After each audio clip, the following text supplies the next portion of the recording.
तेज दर्शक बंधु बारवाटी स्टाडियम में भारतीय क्रिकेट टीम दक्षिण आफ्रिका विपक्ष में दमदार विजय हासिल करिछि। हार्दिक पांड्या से विस्फोरक बैटिंग जहां केबे हेले भूली हेबो नहीं। सेहीपरि बॉलर को दमदार बॉलिंग फल 5 मैच विशिष्ट टी20 मैच को सूर्यकुमार यादव टीम 101 रन जीति नहीं। तेज टॉस जीति प्रथम भारत को बैटिंग करने को आमंत्रण करथिला दक्षिण आफ्रिका दल। भारत प्रथम बैटिंग करने को ओह्लाई बैटिंग विपर्जय शिकार होता। मात्र 5 रन दलीय स्कोर रे सुमन गिल आउट होई पैविलियन फेरी। अभिषेक शर्मा किछिटा बड़ शट खेली बड़ स्कोर करें। कौन भी बैटर अधिक समय पिच रे बिताई पारि नथिले। यही समय पिच को ओह्लाई हार्दिक पांड्या। तेबे गोटे पर गोटे विकेट भारत हराउथुवा बेले एकाकी दलीय स्कोर को आगक बढ़ाई हार्दिक पांड्या।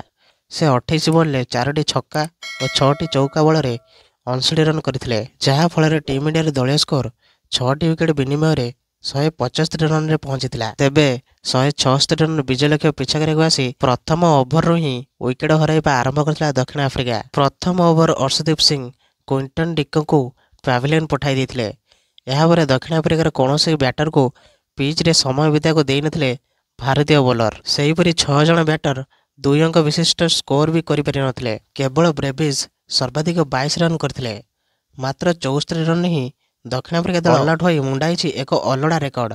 टी20 इतिहास रे एते कम स्कोर केबे भी करि नथिला दक्षिण आफ्रिका दल। फल 5 टिकिया मैच विशिष्ट टी20 सीरीज रे भारत 1-0 आगुआ रही जाइछि। तेबे एही प्रकार वीडियो देखिया पई आपण माने एही चैनल को सब्सक्राइब कर दियंतु, कारण एही प्रकार वीडियो आपण माने एही चैनल रे देखियो पाइबे। तेबे रहिली जय श्री राम।